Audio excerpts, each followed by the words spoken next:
jawaban saya itu tidak. Pada dasarnya matematika itu memang ilmu yang deduktif, tapi menurut saya bagi di SD itu masih induktif. Jadi kita cari perbedaannya dulu ya. Jadi induktif, ada deduktif. Nah, kalau deduktif itu dari umum ke khusus. Contohnya gini ya, misalnya tentang materi bangun datar, kita ambil contoh segi 4. Kemudian guru akan menjelaskan terlebih dahulu seperti ciri-ciri segi 4, sifat-sifat segi 4. Nah, itu dijelaskan semuanya kepada anak. Misalnya segi 4 memiliki 4 sisi, 4 sudut gitu. Terus setelah itu guru baru memberikan contohnya.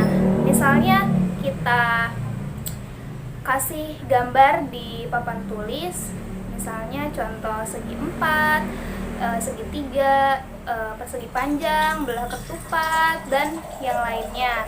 Nah, kita suruh anak milih mana yang termasuk ke dalam segi 4 yang sudah dijelaskan tadi, dari mulai ciri-cirinya, sifat-sifatnya. Nah, itu deduktif, jadi dari umum ke khusus. Jadi kalau di induktif itu kita bawa alat peraganya dulu, kayak misalnya tadi materi bangun datar tentang segi 4. Misalnya kita bawa contoh kertas origami, itu kan berbentuk segi 4. Nah, kita bawa tuh kertas origami kepada anak-anak, terus kita jelaskan, anak-anak, ini adalah kertas origami. Nah, kertas origami itu berbentuk segi 4. Nah, anak-anak tahu nggak benda apa selain origami yang berbentuk segi 4? Nah, di situ kan nanti anak akan berpikir, akan menjawab apa barang-barang yang ia tahu yang berbentuk sama seperti origami itu, yaitu berbentuk segi 4. Nah, setelah anak-anak menjawab, nah baru kita memberikan materi yang berhubungan dengan barang tersebut, yaitu segi 4 ya. Nah, baru kita sebutkan ciri-ciri segi 4, sifat-sifat segi 4. Nah, seperti itu. Jadi kebalikan dari deduktif, jadi dari khusus ke umum. Jadi kenapa menurut saya di SD masih induktif? Karena pola berpikirnya anak SD juga masih hal-hal yang sederhana. Jadi pada dasarnya emang MTK itu, matematika itu deduktif, yang lebih ke berpikir dan penalaran-penalaran. Tapi untuk anak SD itu kita harus menyesuaikan pola pikir anak SD dengan materi yang kita berikan.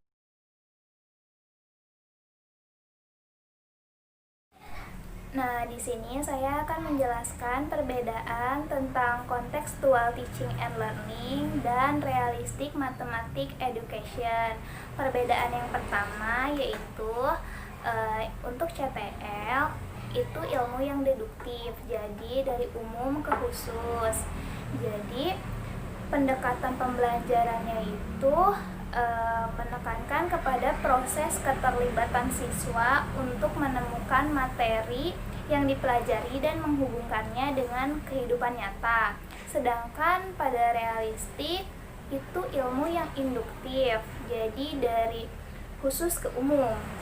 Jadi pendekatan pembelajarannya itu mengaitkan kehidupan nyata siswa dengan materi pembelajaran sehingga memudahkan siswa dalam memahami konsep pembelajaran matematika.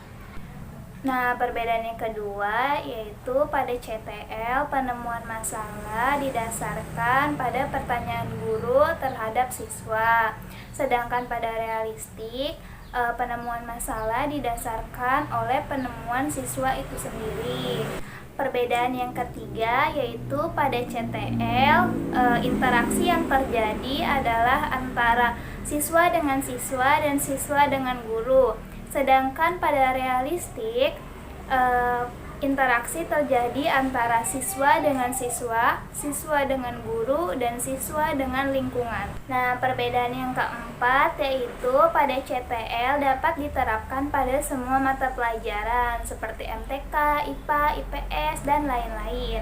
Sedangkan pada realistik hanya dapat diterapkan dalam mata pelajaran matematika saja. Perbedaan yang kelima yaitu pada CTL, cara menyelesaikan masalah, guru memberikan kesempatan kepada siswa untuk menemukan ide sendiri dan mengajak siswa berpikir untuk menyelesaikan masalahnya berdasarkan pengalaman kehidupan mereka. Sedangkan pada realistik, cara menyelesaikan masalah, setiap siswa memiliki cara tersendiri untuk menyelesaikan masalahnya.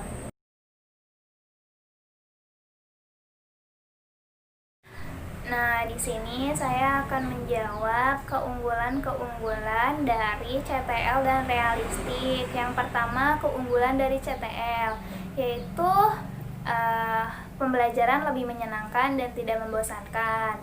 Kemudian memberikan kesempatan pada siswa untuk mengembangkan potensi yang dia miliki sehingga siswa terlibat aktif dalam proses belajar mengajar. Kemudian cara berpikir siswa menjadi lebih kreatif dan kritis dalam mengumpulkan data. Kemudian terbentuk sikap kerjasama antar individu maupun kelompok. Kemudian pemilihan informasi juga ditentukan oleh kebutuhan siswa itu sendiri dan tidak ditentukan oleh guru. Sedangkan keunggulan-keunggulan realistik yaitu siswa membangun pengetahuannya sendiri. Kemudian suasana dalam belajar lebih menyenangkan karena berdasarkan realita kehidupan. Kemudian siswa merasa dihargai dan lebih terbuka karena setiap jawaban yang siswa berikan akan dinilai. Kemudian melatih keberanian siswa dalam mengutarakan pendapat. Kemudian melatih keberanian siswa untuk maju ke depan menjelaskan jawaban yang diberikan.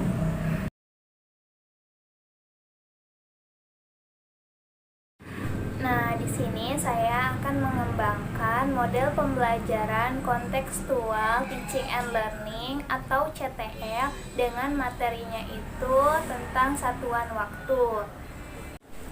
Assalamualaikum warahmatullahi wabarakatuh. Halo anak-anak, sebelum memulai pembelajaran, mari kita berdoa masing-masing ya. Doa dipersilahkan. Oke, doa selesai. Anak-anak, di sini kalian sudah membawa jam tangan yang ibu suruh kemarin? Dibawa semua nggak jam tangannya? Oke, ternyata udah bawa semua ya. Nah, coba sekarang kalian perhatikan dalam jam tangan itu ada apa aja ya? Dalam jam tangan tuh ada apa aja sih gitu? Coba perhatikan dalam 1 menit ada apa aja ya. Oke, setelah 1 menit kalian perhatikan, kalian pasti menemukan beberapa hal. Nah, di sini ibu juga punya contohnya, yaitu jam. Tapi ini jamnya beda sama kalian. Jadi kalau jam ini jam apa ya? Kalau ini itu jam dinding. Jadi biasanya dipasang di dinding. Jadi disebutnya jam dinding.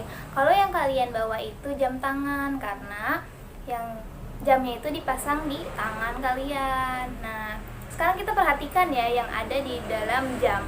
Jadi di dalam jam tuh ada apa aja sih? Yang pertama pasti ada angka ya. Ada angka dari 1 sampai 12. Kemudian ada jarum panjang yang bergerak cepat, yang selalu bergerak gitu ya. Kemudian ada jarum panjang yang bergeraknya lambat. Kemudian ada jarum pendek. Nah, ini juga bergeraknya lambat. Nah, sekarang kita bahas satu-satu ya. Jadi, jarum panjang yang bergerak cepat ini disebutnya detik. Dan jarum panjang yang panjang ini yang lambat ini untuk menghitung menit. Nah, jarum yang pendek ini untuk menghitung jam. Nah, jadi di sini ada 4 komponen dalam jam. Nah, sekarang coba kita hitung jam, menit, dan detik ya. Tapi sebelumnya kita harus tahu dulu dalam sehari itu ada berapa jam ya. Kenapa di sini cuma ada angka 1 sampai 12? Apakah sehari ada 12 jam? Tentu tidak ya. Jadi dalam sehari itu ada 24 jam. 24 jam itu dari mana? Nah, kita bisa hitung nih. Jadi dari angka 1 ya. Ini kita anggap angka 1 ini jam 1 malam. Dari jam 1 malam, 2 malam, 3 malam, 4, 5, 6, 7, 8, 9, 10, 11, 12 sampai jam 12 siang. Nah, ketika sudah mencapai jam 12 siang, angka 1 ini berubah menjadi jam 1 siang kan, tapi kita menyebutnya itu jam 13. Jadi ini tuh 13, 14, 15, 16, 17, 18, 19, 20, 21, 22, 23, 24. Nah, jadi jam 12 malam itu disebutnya jam 24. Jadi dalam sehari itu ada 24 jam. 24 jam. Nah, coba kalau kita mau nyebutin jam 6 sore berarti itu jam berapa ya? Coba kita hitung ya. 13, 14, 15, 16, 17, 18. Nah, jadi jam 6 sore itu sama dengan jam 18 sore gitu. Jadinya ada 24 jam dalam sehari.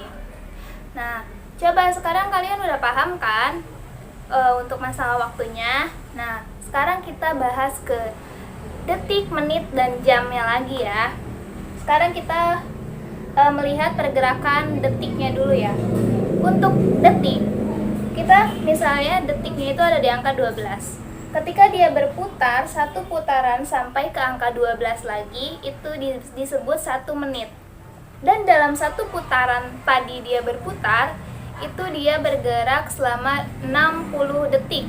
Jadi, 1 menit sama dengan 60 detik. Nah, sekarang kita menghitung menitnya ya, jarum panjang menit. Ketika jarum panjang menit ada di angka 12 dan dia berputar sampai ke angka 12 lagi, itu disebut 1 jam. Dalam satu putaran, dia juga bergerak dalam 60 menit. Jadi, 1 jam sama dengan 60 menit. Jadi, kalau misalnya kita ngitung lagi ya. Kalau 2 hari berarti ada berapa jam? Ada berapa? Nah, betul, ada 48 jam. Jadi 24 jam ditambah 24 jam. Kalau misalnya 2 menit, dalam satu jam ada berapa detik? Kita hitung itu ya. Dalam 1 jam ya. Dari 12 ke angka 1. 12 ke angka 1 itu 1 jam ketika angka jarum panjangnya di sini ya. Nah, berarti kita ngitungnya itu 60 menit dikali 60 detik. Berarti jawabannya 3600 detik. Jadi dalam 1 jam ada 3600 detik. Tuh. Kalian udah paham kan tentang waktu, detik, menit, dan jam? Oke, udah ya. Materinya udah Ibu sampaikan semua, berarti sekarang tinggal latihannya. Coba sekarang latihannya kalian bikin kelompok yang anggotanya satu kelompok itu 4 orang. Kemudian kalian duduk sesuai kelompoknya ya. Kalian cari kelompok dulu mau yang mana, siapa aja anggotanya. Nah, sekarang kan sudah duduk sesuai kelompok ya. Nah, sekarang coba kalian buka buku tulis kalian masing-masing dan kalian dengarkan instruksi soal dari Ibu. Jadi, soal yang pertama yaitu dalam 1 jam ada berapa detik? Yang kedua, dalam 1 jam ada berapa menit? Kemudian yang ketiga, dalam 1 hari ada berapa jam? Kemudian yang keempat, jam 9 malam bisa disebut jam berapa tuh ya? Dan soal yang kelima, dalam 1 hari ada berapa dalam 2 hari ada berapa jam? Oke, itu soal kelompok ya. Nanti yang sudah mengerjakan, perwakilan kelompoknya maju ke depan untuk mempresentasikan kenapa jawabannya seperti ini gitu. Oke, tadi jawaban anak yang maju ke depan itu sudah betul semua ya. Jadi seperti itu menjawabnya.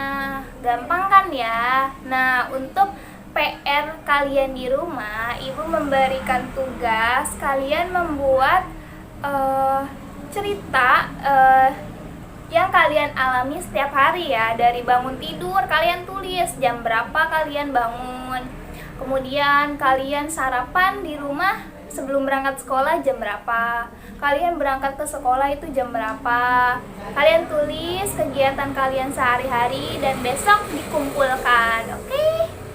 Nah, jadi segitu saja pembelajaran hari ini. Semoga anak-anak senang ya belajar sama Ibu.